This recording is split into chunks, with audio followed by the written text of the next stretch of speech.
This is Full Coffers with your host, Phil and Toni Buggs from Abundant Harvest Christian Fellowship Ministries. And this week on Full Coffers, The Journey, Part 25.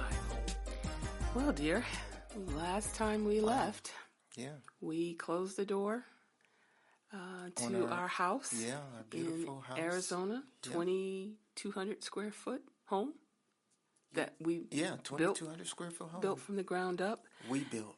And we got in our car and began the journey back to the east side of the country.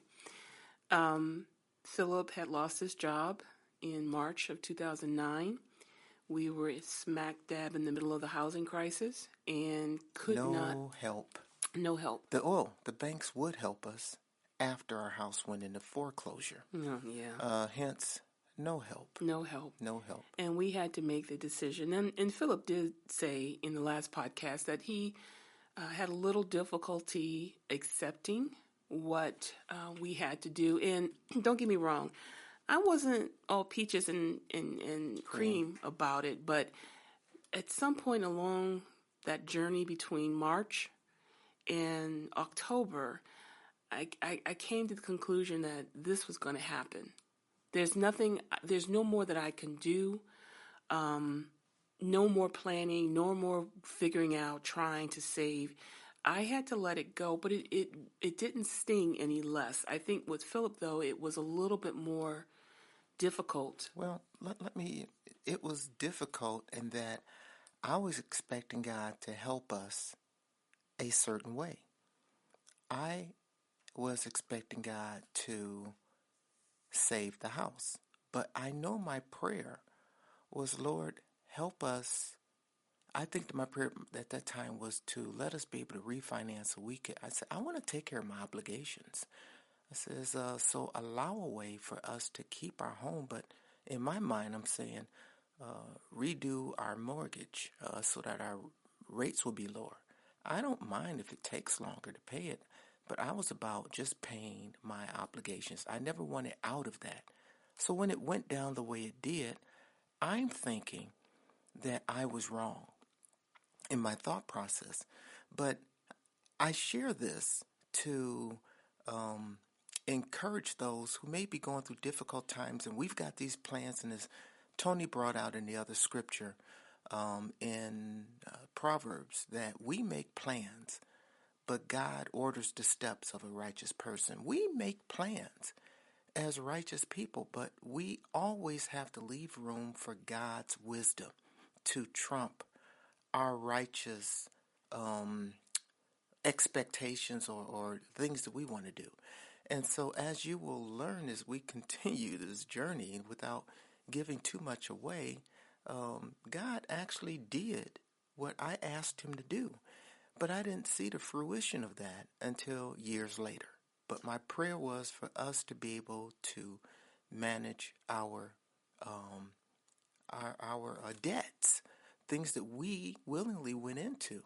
I'll close with this saying, it wasn't like we built this house, we didn't have the money to take care of it, and we just tried to skate through and I do believe some people who actually bought mortgages that they couldn't afford. We could afford it until I lost my job.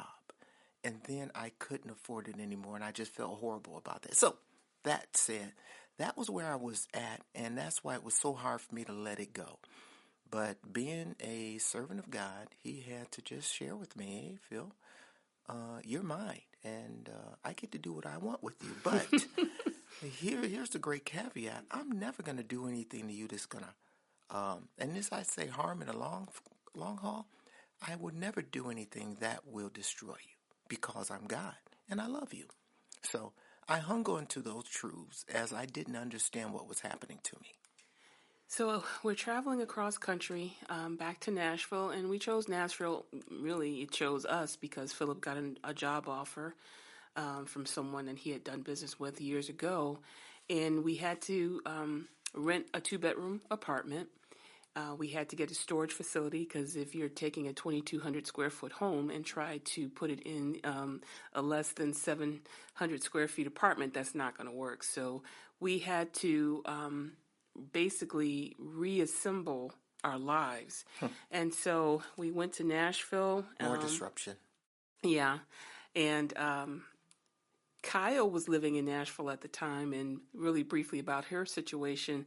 Snafu happened, and little girl went back across country to Arizona. I don't know if she's trying to avoid us or what. I don't know. On the other side of the country, or midway in the country, where Philip was staying in Kansas, and as we talked about last time, he was getting the mental health care that he needed. But Philip went back, unfortunately, to using drugs as well as prescription drugs to self-medicate, to the point where we said, Philip, you just need to come stay with us. And even though we were in an apartment, talking to our son, honestly, we weren't talking to our son. This person was a person we didn't know. And really quickly on his journey, he drove from Kansas on his way to Nashville. He got probably a good hour outside of Nashville, and all of a sudden we get this call, and Philip is hysterical. Yeah. He's crying, he's screaming, he's hallucinating. Someone's chasing him? Yeah, he's talking about killing himself, don't come get me, and we're asking, where are you? Now, granted, back then, there was no GPS systems. We knew that he was somewhere about an hour away from Nashville, had no clue exactly where. We were trying to get him to talk to us. Cell phone would go dead. He'd give us a little bit of a clue, but it was God that guided Philip, because I says, go get him. And if I say the good thing about that particular incident is that when we first taught our children how to drive, I took a big cue from the way my father trained us. And interstates was the first thing God said, always God said. Daddy said to learn the interstates. And that's what Philip and Kyle, that's what I taught them, learn the interstates. And it was because of that knowledge, Philip was able to tell me where he was, what mile marker he was at. And so I was able to track him down to the exit. However, it's pitch black. And I barely saw him underneath the underpass, so I was able to find him with very limited information, but I know it was God's wisdom that led me to him. And this was our first experience in dealing with Philip with his mental health. Underneath the influence of cocaine. Yes. And I didn't know that, because when I got there, his car wasn't working right. And if I say real quick, I says, well, let me help you. And, of course, we're going to try and jump the car and things like that. Well, that didn't work. And he says, well, Dad, watch out, because I've got a knife on the front seat, because I didn't know who was going to be with me. I share that, too, because at the time, I didn't fully understand what I was dealing with Philip. But I recognized that he was still under the influence of cocaine, and he was really just out of his mind. I do say it like that. We ended up getting rid of the knife, and Philip ended up, I say, hey, Phil, we're not going to get your car fixed. Come back with us. And let's fast forward from there, but we got Philip back to Nashville. Mm-hmm. He was messed up, and in fact, he slept for days. Literally 2 days, Philip slept. And again, as parents, and I know you guys are going to say, yeah, Phil, okay, Philip and Toni, okay, you went through hard times. But given the background of us having no prior knowledge of this, and I'm sure some of you parents out there can relate to what you're going through, and neither of you have no knowledge or no anything of this life and this lifestyle, but we do know God. And God gave us the wisdom as we're navigating through this in real time. And He's giving us information and wisdom how to love and to help our children at this time. Exactly. And again, from our background, individuals with mental illness, again, not trying to say something that would insult anyone, but when we grew up, and I can only speak from experience, a person who had mental illnesses, again, satanic, Satan, we need to pray for them. Bring them to the church. Yeah, and okay, all that's good, okay, but when you're dealing with your loved one, you have no clue what's going on. We didn't know who we were bringing into our home, but we knew that was our son. And we asked God to give us information and direction as to how to help our son, who has a diagnosis of bipolar. And by this time, he was diagnosed not only bipolar, but bipolar schizophrenic. So we're faced with this double whammy, and we still really don't have any clue how to navigate through mental illness. And so we had to have this crash course of how to deal with our son. And we just don't have time in this podcast to do this, but in future, whatever, we'll get to it. But we brought him home. We were okay for a while, and then we eventually rented a home. He came with us then. But guys, as our timetable keeps going, Philip lost his job. Again, I was working for practically minimum wage because I couldn't find, again, we're still on the crust of this housing market that has affected everything. Philip got let go from his job. He was working part-time. I was trying to work part-time. We just had rented this house and, trying to deal with Philip. Kyle's on the other side of the country. So things weren't settled. We were just up in arms and not knowing what the next day was going to be like. And then all of a sudden, Philip got a call from a recruiter. And this recruiter had a supervisory position in manufacturing. The kick was it was in Atlanta, Georgia, 4 hours away from Nashville. We had to think about this because now we've been in Nashville less than a year. Yeah. And now we're faced with, we've got to pick up possibly and go again. But the choice wasn't really hard because I had a job that was grant funded. The grant was going to run out within a couple of months. Philip, was working part-time at a local community college, but that job was going to run out. So really our hand was forced where we had to move to Atlanta. But the blessing in that was the job I eventually accepted was in a management position, and it was such that they actually allotted relocation cost. So we were actually able to move, and it was paid for. So we were able to move to the outskirts of Atlanta, where I started working. Mm-hmm. And so God, He made it so that the move didn't cost us anything. Because let's face it, we didn't have anything. But we had no money. But yes, that was a blessing. Was. We were also able to rent a nice house in Georgia. Now, we weren't able to take Philip with us. Philip, because, and this is the hard part about working with someone with a mental illness, they don't mean the things they do and say because of the illness, but it still comes out. And again, we're still trying to figure out how to handle Philip. So his behaviors were irrational to the point we had to put him out our house when we were in Nashville because his behaviors was just so obscure and we just didn't know what he was capable of doing. And so there was it wasn't a physical altercation, but it was kind of coming down to that where we had to tell our son, you need to get out. Now, we tried to help him get to places where he need to live, but at the end of the day, we picked up and we left Nashville. Now, he will say that we abandoned him, and I know that was his illness talking. We abandoned him in his mind, that we just let him go. He didn't understand at that time that his parents had no concrete job. We had to go where there was work. And so that's what we chose to do. Caused a lot of friction, but we ended up in Georgia. Philip had a good job. I was able to find work. And then he had an even better opportunity in another company that made, almost twice as much money as he was making with this other particular company. And it was just a great opportunity for him. He had to work quite a bit. He was on call 24 hours. Yeah, Mm-hmm. yeah. I was continued in management, but instead of supervision, I was a manager. And in saying all of that,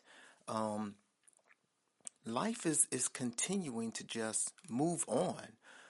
We haven't talked about our daughter much. And again, we're sharing in real time at that time. the things that was going on, there is continued disruption happening, purpose disruption, training us, giving us the tools that we're going to need to do the task that God has laid out for us. So when it came to management, things that I was looking for, I was gaining those skills at a great cost to myself. But they taught me about human behavior even more and how that would benefit me and in ministry, dealing with people. For a lot of my machining life, I just dealt with steel, be it aluminum, bronze, and that was easy because steel just does what it does.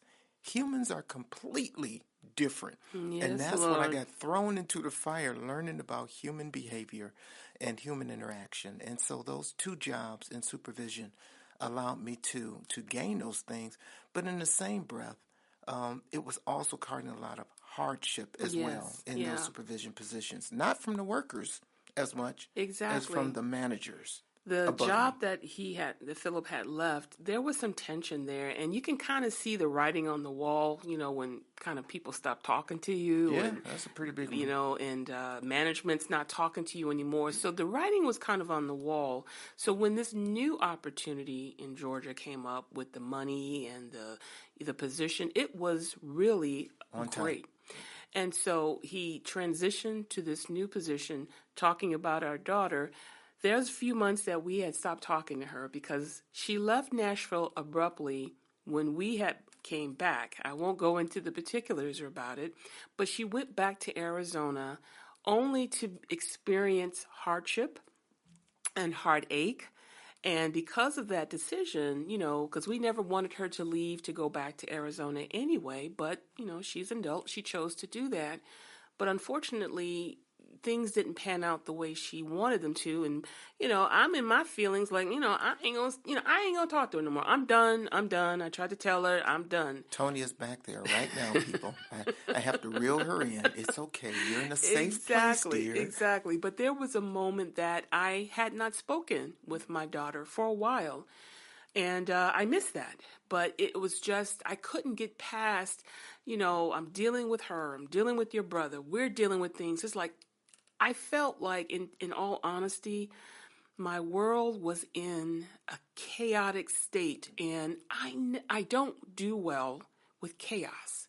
I do well with nice little neat packages. I do well with checklists and agendas and, Oh, stuff like that. here we go again. We make plans. Proverbs 16:9. We Yeah. make plans, but God orders the steps of his servants. Yes, he does. That's the beauty part of this. And in that scripture, it's conditional. God, if I say direct, he leads us. He leads his follower. He leads us. Even though we make plans, he leads us where he wants us to go. So those nice scripted checklists, God would say, that's cute. Put that down. Yep, Because I want you to exactly. do this. Exactly.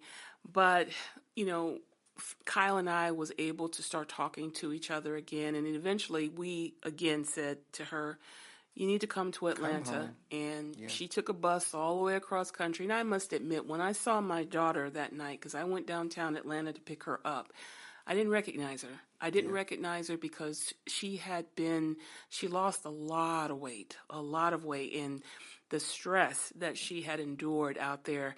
My heart just broke. And I told my husband, because he was working at the previous job for 4, and I says, when you see her, she's going to look like a wet rat. And because I couldn't believe what I was seeing. Yeah. And my heart went out to her. And it felt good to have her home because she was safe. Again. And so she came home. Philip was still in Nashville doing his, whatever he was doing.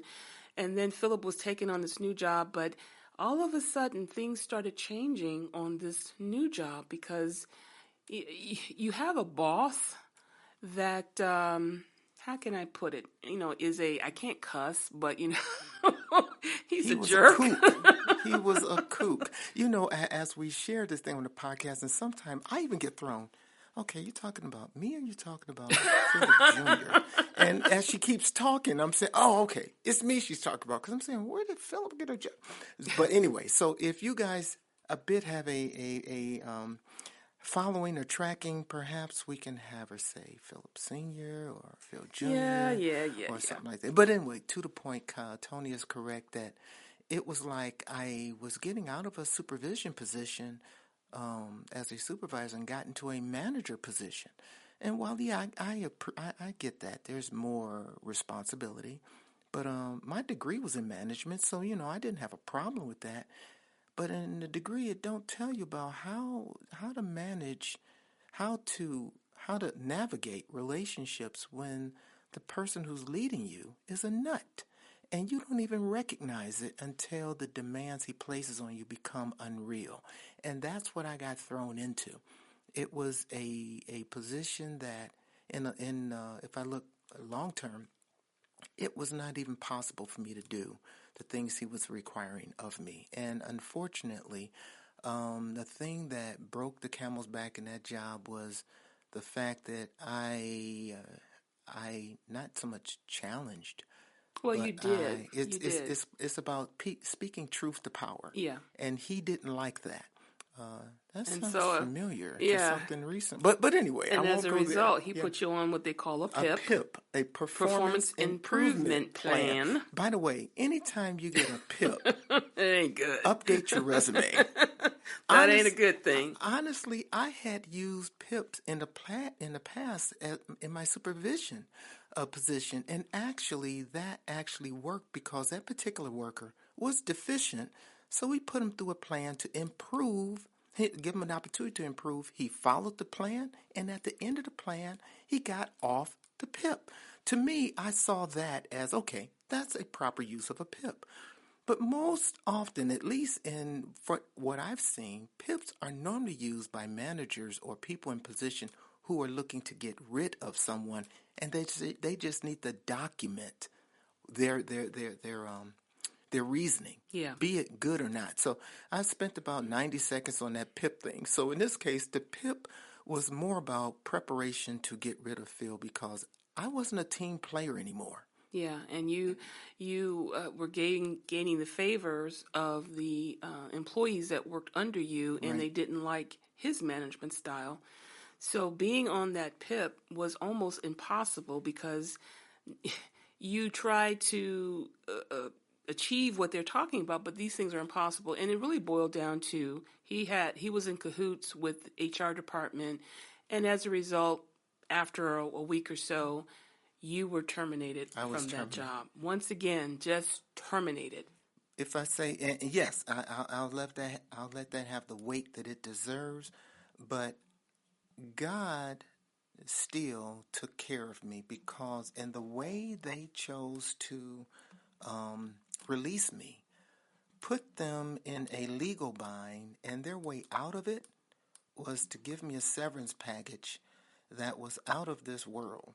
So, in essence, while I got let go, because of how it was done, they afforded me a severance package that really we lived off of for quite a while. The only bad side about that is Is it a that bad side? they made you sign an NDA. Well, yeah, and I could have took it, or Yeah. I didn't have to. But yes, that's But at the time, we were in a situation we because need the even money. though I was working, I wasn't making a lot of money, and so we decided to accept the severance, sign the NDA, and hopefully look for more work. And we did. Now that was easier said than done.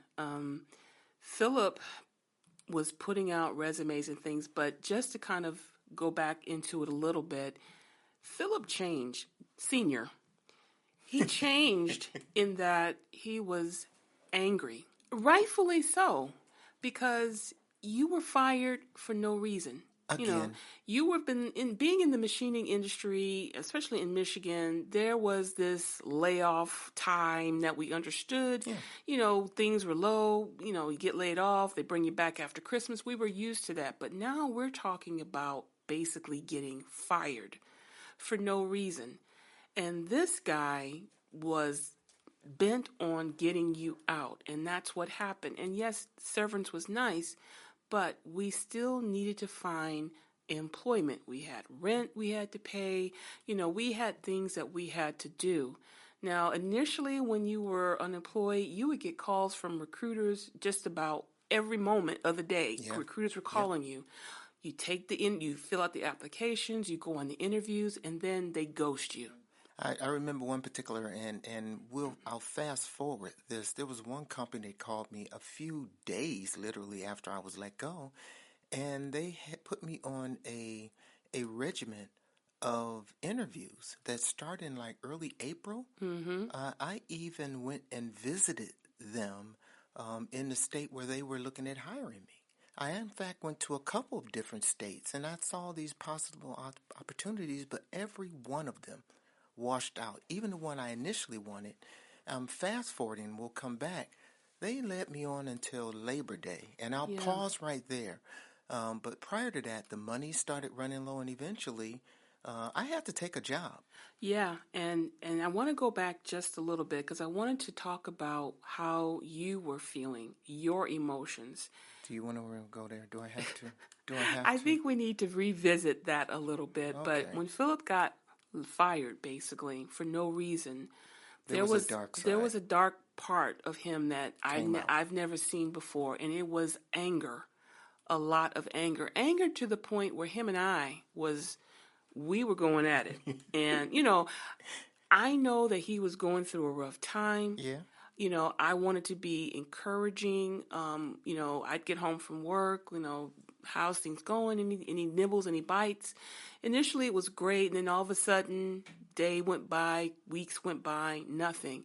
But I could see in him this anger to the point where he had even talked about going up there. Now I'm gonna leave it at that. Well, but I mean, I can go in there and still stay safe if I say it like that. We had come again. The money was starting to run out, and we had a decision that we had to move. Yeah. And I think that's part of the tension between Toni and I. Even as I recognize, why am I having to move again? I haven't done anything wrong. And I think that's the big thing with me. I haven't done anything wrong. And I chose this particular instance of being let go as this is not right. This is not fair. And when Toni said the dark side of me came up, it really did. And I was really thinking about some things that would definitely land me in some legal jeopardy, but I knew how to do what I wanted to do, and I had to get talked back from that. But that was a part, and that's in full transparency of me being a not just a believer, follower of God, but I have not, it's not I'm a believer, follower, but I'm also this. No, it's inclusive of it. I'm hurting. And sometimes when you hurt, the first reaction is to hurt back. Yeah. And that's just, if I say the human part of us that wants to handle matters ourselves. I mean, we look in the Bible and Peter comes to mind. Peter's already trying to take out that sword, trying to rip somebody's head off, but that's the experience. That's where we are in our nature. But what God calls us to is to whisper in our ear, I've got this. I got you. You don't have to do that. I'll take care of it. And in the long run, in that instance, he did handle it. And I didn't learn till years later how he handled it, but God took care of me in that. So I getting stayed through free. that, which was hard. That was a few months of just hard. And I hadn't seen Philip like this. I mean, I've seen him angry before, but not like this. And that's what I knew, that I needed to be encouraging to him. I needed to be supportive of him. But let me just break it down to you. Don't break it down. Break it down. We had to make another decision about moving. We're moving again. He mentioned the job that he went on several interviews on, went down there. It was in Huntsville, Alabama. And so we were coming to the point where our lease was up, where we were. We had to make a decision. And it was risky because this job had not called him. At this point, they were saying, we're looking at it, we're conducting it, we'll let you know, we'll let you know. So we had to make a decision, and we made the decision to move to Huntsville. In anticipation. Of him getting the job. Understanding we didn't have a job. We didn't have a job, but we had to move soon. Right. And so we decided to move to Huntsville, and we were in the process of packaging up we had become expert movers by now. We can get that house together, no problem. We call this portion of our lives the nomadic journey. We were nomads. Our family was like, where y'all at now? What state? Where in the world is Philip and Toni today? Literally from 2009 to 2014, we moved every single year. Every year. Every year we moved. And it wasn't easy, but it was like, this is what we are dealt, and we have to deal with it. And there was one incident when we were wrapping up furniture, and apparently I wasn't wrapping furniture right. No, she wasn't doing it right. And Philip got on me. I got to have some control. And I said, uh-oh, you got one more time to talk to me like that. Because I've been nice. But I'm going to take this chair and knock you upside your... Now, this is the love of my life. I've known him since I was 14 years old and loved him so much. But this Negro... I'm sorry. This person was... I was getting ready to club this man because, I've had quite enough. It was a throwback to that U-Haul Yes. trailer incident where I said, well, bring it. Go back to episode, I don't know what it was, but we were getting ready to go to blows because you got one more time to talk to me that way. But the stress that we were under and, and all along, and I have to say this, I'm asking God, where are you? Where are you? You're keeping us. I see it, but Lord, where are you? But we did what we felt led to do. We got in that U-Haul. We drove from Atlanta to Huntsville in a 625 square foot apartment. Yep. You poop and you smelled it right away. That's how small it was with our dog Thumper. But that's what God provided. And in that, He allowed us to have a lease of 3 months because we said, okay, when you get the job, we can move. So we don't want to be tied in. So this apartment allowed us 3 months. That was a blessing. It was. I took a job as an insurance agent. It paid just above minimum wage. Philip and I were waiting for that call to come in. And then we had been in Huntsville, I don't know, maybe a month. Yeah. And finally, when he called and said, okay, what's going on? Well, Phil... we decided to go in a different direction. Thank you for your time. Yes. 6 months. We were waiting. Thank you for your time. 6 months. And... just the being led on. Yes. All that time. Yes. And so we had to...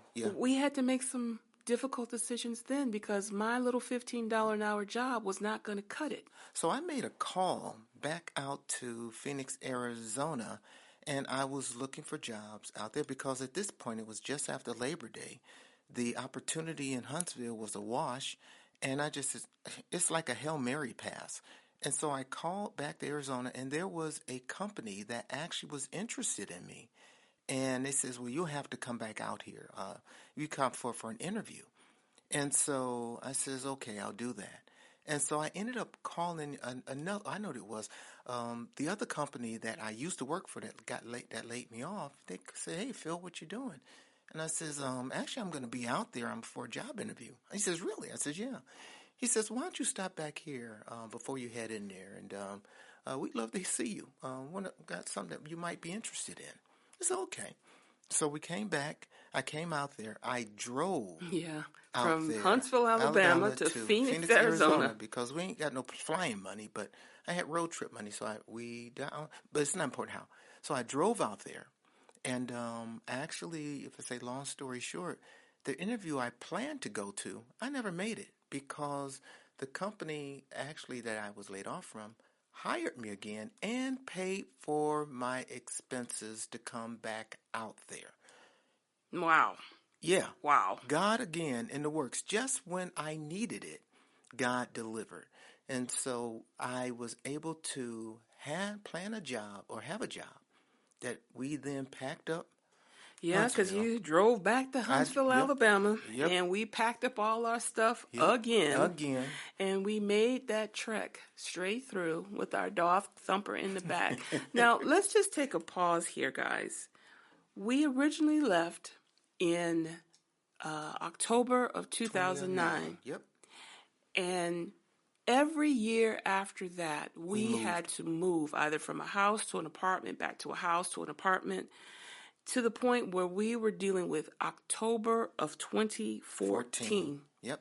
We ended up back in Arizona A place. once again. And a place where I had closed the door and said, I'll never, even though we loved it out in Arizona, just that, we thought everything was over. But that was our plan. That was our site. But God had different plans for Yes, us. he did. So he brought us back out here to Arizona. And during those times when I didn't know what was going on, especially in Huntsville, I think I was at my lowest point mentally and spiritually in Huntsville because I didn't know what the future held. I didn't know. I was scared. I was so scared because I didn't know what was going to happen. And one thing that kept me grounded was there was a song that came out by Fred Hammond and the Tenors, I believe it is called. I can't remember what the group is. Fred Hammond and the voices, the Tenors. But there was a song called I'm in the Midst of It All. And that song carried me those 3 months we were in Huntsville, Alabama, because every day I did not know what the future held. But that song confirmed that God would never leave me or forsake me. I'm in the midst of it all. When you're hurting, I'm there. When you're alone, I'm there. And that's what carried me through.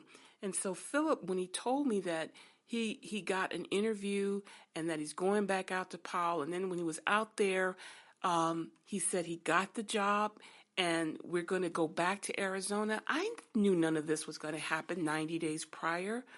But God kept his promise. He never left us or forsaken us. And I'm not going to lie, I was down and I was asking again, why is this happening? Why is all this happening to us? But he never answered that, but he just said, I will never leave you nor forsake you. I constantly learn more about how God interacts with us. God doesn't have to meet our expectations to do what he is empowered to do. That's what the term sovereign means. Sovereign means that you have control and power over everything. That I know what the word. He doesn't have to answer to us. He doesn't have to justify what he does to us. And oftentimes that seems to be what we are looking for is that, well, Lord, we want to know how you're going to do what you're going to do. And God said, and how's that going to help you obey me? So it's like, how much do you really need to know to obey me? Because at the end of the day, that's the only thing God is really interested in, your obedience, because I don't have to answer to you. I know what I'm doing. And oh, by the way, everything I do is good and right. So you asking me how does that help you obey me more? And it just boils down to, are you going to believe me or not? Yeah, because if you believe are me, you in or are you not? Yeah. And being in just means you're going to do what I tell you to do. So, let's just cut right to the chase. Are you going to obey? Exactly. Yeah. And so when we ended up back in Phoenix, we rented a house for about a year. But here's the kicker, too. Here it comes. Hold on. We left in 2009 because I'm of the mind, okay, if I have to live in a hut, I'll follow you. And indeed, in Huntsville, we were living in the equivalent of a hut because to go from 2,200 down to 600. Yeah, we did it. But here comes the back part of the blessing. When we returned, Philip went to work. I kind of was looking for work, but then the job that I had left, I didn't get laid off. I had to resign. They had an opening in a better position and better pay than what I had when I worked for them in the first place. On top of that, Philip and I got the notion, hey, why don't we buy a house?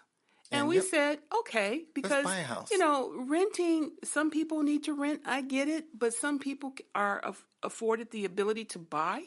And our incomes were good. Our credit, we had worked and getting our credit back up after losing the first house. But then, not only did we say, hey, let's buy another house, guess what? God allowed us to build another house. Now, I'm like, wow. We go in looking for a house that's already set up, but he says, no, you're going to build. And not only build a house, but you're going to build a house bigger than what you had before. And our plans was to buy a already established home. God directed us to build a new house. And everything that we wanted in the house, because, for those who know how house building go, you basically buy the base, nothing in it, and then you got to go to these little design houses and you pick this and you pick that. And I'm looking at, well, no. But he allowed us the latitude to be able to pick everything we wanted. And we weren't going crazy. We were ultra conservative. And with that, we had the experience of doing this before in building our first house. Mm-hmm. So when we went into this one, we knew didn't do a good job the first time. We didn't know what we were doing. No. Second time around, we got this, man. We got this. And that's what we did. We ended up specking out a home. And honestly, we got everything we wanted. And granted, this wasn't something we asked God for. No. We just said, Lord, it seems like we're in the position to buy a home. Yeah. And ended up building a home bigger than what we had before. Yep. If that is not a Job moment, and I'm not saying that to brag. I'm saying that I am God's child, and he takes care of his children. And with this additional component, obedience. We were obedient in what God told us to do. And I really believe this blessing that he gave us was because of our obedience. We didn't ask for bigger. We just wanted a place that we could call home. Yeah. And we wanted to own the house because of the investment value. We spent 5 years paying money rent to someone else. We didn't want to do that. We wanted to be good stewards of our money. So we wanted to buy so that we would have an investment that we could pass on. And we know that everyone does not have that opportunity, and that's okay. But for those who do. Yeah, that now, God calls to. After we had kind of got settled in and everything, guess who came? Them kids. Doggone it. I mean, they don't tell you if you raise them right, they don't want to leave. I know, but they came back. But you know what? It was such a good time. We were in a good place. Yeah. And so we said, hey, guys, so we got them here, and then they eventually moved out on their own. Correct. And things were going, and I don't put a lot of emphasis on, peacetime, it's time for us to. No, but these experiences over these years have kept, as they say, keep your lamps trimmed and burning. Yeah. Mine is on flame. Because you just never know. No, you don't. You don't live in fear of losing everything. Right. So when God grants you these oases, in the midst, being in the eye of a storm, or being on an oasis in a desert, I mean, those are times to relax, replenish, reflect, to thank God for what he's given us, and to continue to trust in him for what you're going to go through next. But I'm not fearful. I am optimistic that whatever I have to go through, if God's with me, bring it on. Exactly. Yeah. And we were experiencing that time of I'll call it peacetime, because we are soldiers. So we were in peacetime then. And so as the years kind of went by, Philip and I was approaching our 35th wedding anniversary. And so we decided to do something, different. We love to go to California, Los Angeles, San Diego, but we have never been Northern California, San Francisco. The Bay Area. Yeah, the Bay Area. And so we said, hey, why don't we take an extended trip we're going to go to Los Angeles for a couple again. of days, Yep. and then we're going to drive another 6 hours north, and we're going to go to San Francisco. And that's I what we mean, did. for those of you from the 70s, y'all remember the streets of San Francisco, you know, that car jumping over that thing on the Golden Gate Bridge. Well, we decided we wanted to do that. So Yes. we drove to San Francisco, and we experienced the touristy thing, the San Francisco Golden Gate Bridge, the Bay Area. We were trying to get over there to see Walter Hawkins Church, but we just didn't get a chance. We didn't get to, and by the way, people, I mean, all these times on the albums that we would see Walter Hawkins in Oakland, California, we wanted to go there. Oakland looks like Detroit. Man. No offense to Oakland people, but dang. And that kind of music came out of Oakland? Yes. Oh, yes. man. But we kind of went by the yeah, church, but we you know, did. nobody was there. Yeah. But it was just a great experience. It was. And so we were getting ready to pack it in, and we were going to leave on a Friday. So yeah, we started that track, you know. Yep. It was 12 hours altogether, so we kind of broke it up. So we ended back home about, you know, late Friday evening. Yeah. And then we had a plan to go to visit a neighbor because she was graduating. And so it was just good time. It was just a great time to celebrate our 35th wedding anniversary. And Kyle, you know, was stopping by, making sure the house was good and everything. And so when we got settled in Friday night, slept, you know, got up on Saturday just trying to pick up where things left off. Yep. You know, Kyle gives us a call. You know, we expected that because we didn't find out mail and stuff like that. And, you know, she was glad we were home and everything. And we were just kind of chilling with her. And then all of a sudden her voice changed a little bit. And Disruption. she said, Mommy and Daddy, I don't know how to tell you this, but the only way I can tell you is just to come out and tell you. And, you know, we're like, well, what's going on? What is it? And then she said the words, Philip was arrested. He's in jail for committing a violent crime.